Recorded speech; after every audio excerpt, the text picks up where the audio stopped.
had a private practice, you had patients, you That's saw right. people, right, on a weekly basis. And, and the way I define bias is, bias is a learned habit that distorts how we perceive, reason, remember, and make decisions. And I think you're describing that process of learning, this learned habit. And of course, there are identities like our, our sex, our gender, our ethnicity, our religion. But I think that one of the really important identities in our lives is our professional identities. And you had to break that bias of like needing to be an artist versus a psychologist. So yeah, I'd love for you to share with us like your moment of obligation around this particular identity, or moments of obligation where like, I gotta go. I just have to be an artist. I need a canvas. I need to start painting and put this gift that I have into practice. When did that happen? When did you know it? You have, I'm sure many of us can relate. You have this itch sometimes, right? That a lot of stuff is going, yes, but there has to be something more.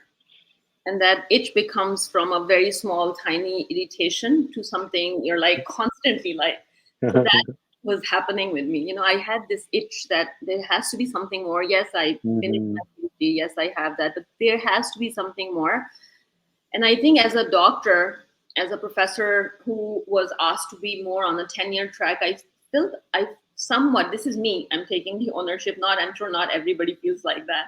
I felt still contrived that I have to have, every time I would go back to Pakistan, or every time I would be introduced as a PhD doctor, there was this pressure to be a certain way. So it reminded me of the pressure when I was a kid to still fit a norm in a way. Yeah, to be a certain kind of a girl. To be a certain kind of a good girl. Yes.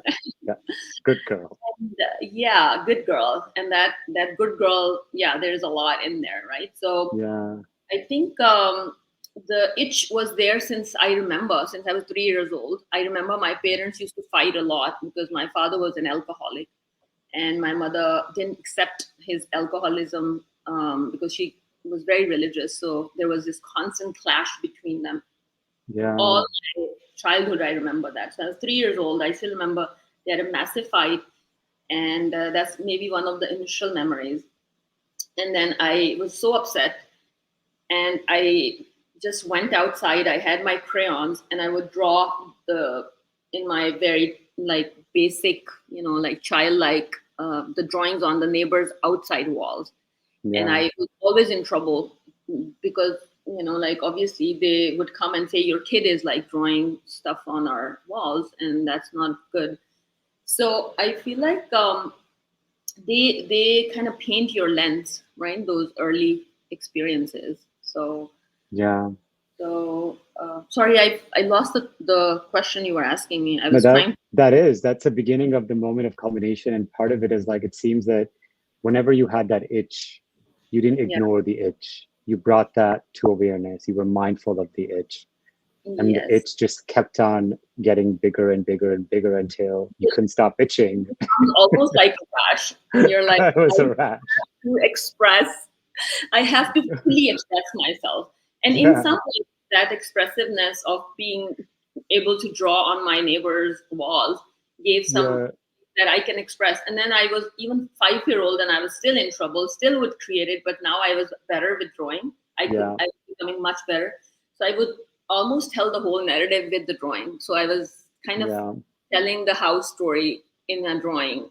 And there was a lot of shame, like, how dare you kind of share the narrative on the wall? Almost like a child graffiti in a way, right? And but that itch became much bigger, and I had to do something about it. And for me, Anu, if I can be very honest, the biggest fear, the biggest emotion that a lot of us carry within ourselves as a psychologist, I'm also would notice with myself, with my clients when I was practicing, is fear. So there was this fear that that stopped me from making the shift was that what if I fail? So when I finished the PhD, I was teaching as a, as a faculty. I taught at Emory. I taught at, like you mentioned, Georgia State. I also taught in Pakistan. So after teaching for a bit, I was constantly still making, and I was like, one day I sat and I had that itch still going on. It was becoming bigger and bigger. And one day it really hit me that, I maybe can